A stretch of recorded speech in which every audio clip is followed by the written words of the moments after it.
दोस्तों, मेरी आपकी सबकी कहानी में आपका स्वागत है। आज मैं आपके सामने पेश कर रहा हूं एक मशहूर जज की कहानी, जो इंसाफ करने के लिए जाने जाते थे, लेकिन अपने ही घर में हो रही नाइंसाफी को रोक नहीं पा रहे थे।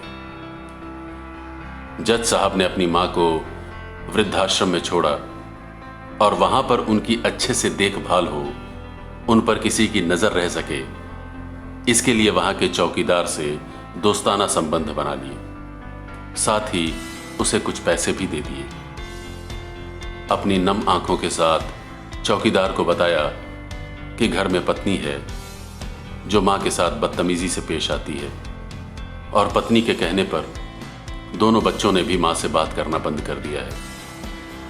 मां को अकेलापन लगने लगा था और यही सब बातें सोच सोचकर वो रोती रहती थी। इसलिए मुझे इनको वृद्धाश्रम में छोड़ने के लिए मजबूर होना पड़ा।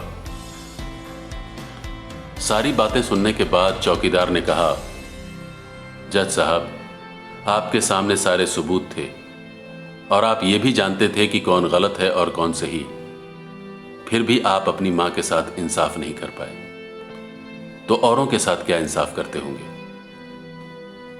चौकीदार की यह बात जज के दिल में जैसे चुभ गई।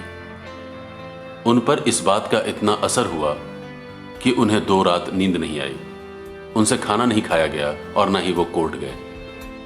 बस अपने कमरे में बंद खोए खोए से पड़े रहे। ऐसा लग रहा था जैसे एक चौकीदार ने जज साहब की दुनिया ही हिला दी हो। आखिर 2 दिन बाद जब वो कमरे से बाहर आए तो दोनों बच्चे और पत्नी उनके इंतजार में खड़े थे कि कब खाना खाएंगे। तभी जज साहब ने एक कागज पत्नी को और 2 अलग अलग कागज अपने बच्चों के हाथ में थमा दिए। पत्नी अपने कागज में लिखी लाइन को पढ़कर बेहोश होते होते बची। उस पर लिखा था, मैं तुम्हें तलाक दे रहा हूं। और बच्चों के कागज पर लिखा था, आज से मेरी सारी प्रॉपर्टी तुम लोगों की है, मुझे कुछ नहीं चाहिए। पत्नी और बच्चों ने उन्हें जबरदस्ती कुर्सी पर बिठाया, पैरों पर गिरकर रोते हुए इन सब की वजह पूछी तो आंखों में आंसुओं के सैलाब के साथ जज साहब बोले कि मैं अपनी बूढ़ी मां को आश्रम में छोड़कर आया, अनजान लोगों के भरोसे छोड़कर आया, और तुम सब वजह पूछ रहे हो। हम लोगों को शर्म से डूब मरना चाहिए। रोज मेरे कोर्ट से वापस आने के बाद वो रोती थी कि बेटा, मुझे ओल्ड एज होम में शिफ्ट कर दो। तुम में से किसी ने भी मां से सीधे मुंह बात नहीं की। तुम लोग ये भी भूल गए कि जिस जज को आज पूरा शहर सलाम करता है, जिसकी कमाई पर तुम लोग इतनी अकड़ दिखाते हो, उसे बनाने में उस औरत ने कितना त्याग किया है। दूसरों के घरों में काम करने जाती थी तब भी मुझे अकेले नहीं छोड़ती, और आज मैंने उन्हें वृद्धाश्रम में छोड़ दिया, और वो भी ऐसे लोगों के भरोसे जिन्हें यह तक नहीं पता कि मां को क्या बीमारी है, उन्हें कब कौन सी दवा देनी है, क्या खाना है क्या नहीं खाना है। दूसरों को इंसाफ दिलाने वाला जज आज खुद गुनहगार बन गया, और मैंने जो गुनाह किया है उसके बदले शायद दुनिया का कानून मुझे कोई सजा ना दे सके, लेकिन ऊपर वाले की अदालत में मुझे कभी माफी नहीं मिलेगी। यह कहते हुए जज साहब बोले कि अब मैं अपने पापों का प्रायश्चित करने जा रहा हूं।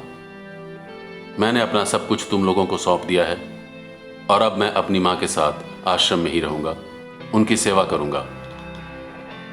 उसके बाद जज साहब ने अपनी पत्नी से कहा, एक बात याद रखना, आज तुमने मेरी मां को आश्रम भिजवाया है, तुम भी एक मां हो, तो एक दिन वो भी आएगा जब तुम्हारे बच्चे तुम्हें आश्रम भेजेंगे, शायद तब तुम्हें मेरी बात समझ में आएगी। यह बोलकर जज साहब निकल गए अपनी मां के पास। आधी रात को चौकीदार ने जज साहब को देखा तो समझ गया कि माजरा क्या है। जज साहब अंदर गए तो देखा मां सो रही थी। उनका हाथ एक तस्वीर पर था।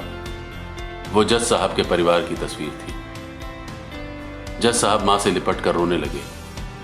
मां उठ गई। बाकी लोगों के साथ आश्रम का प्रशासन भी जाग गया। तभी पीछे पीछे पत्नी और बच्चे भी आ गए।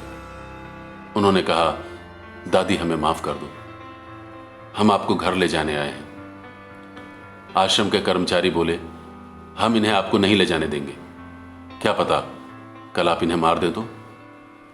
यह सुनते ही जज साहब की पत्नी के सीने में एक टीस सी उठी और वो बोली, हमारे हाथों बहुत बड़ा पाप हुआ है, हम मानते हैं, लेकिन अब हम इन्हें मारने के लिए नहीं, एक नया जीवन देने आए हैं, अपने पापों का प्रायश्चित करने आए हैं। यह कहकर जज साहब का परिवार उनकी मां के साथ आश्रम के बाहर आ गया। वहां के सभी बुजुर्गों की आंखों में आंसू थे, खुशी के आंसू कि चलो किसी को तो उसके परिवार ने फिर से अपना लिया, और कई लोगों की आंखें किसी न किसी का इंतजार कर रही थी। दोस्तों, इस कहानी के संदेश के साथ हम आज की बात यहीं खत्म करते हैं। अगली बार मिलेंगे ऐसी ही किसी और कहानी के साथ। अगर आपको लगे कि ये बातें आपके दोस्तों तक, आपके अपनों तक भी पहुंचनी चाहिए, तो हमारे चैनल को लाइक करें, शेयर करें और सब्सक्राइब करें। शुक्रिया।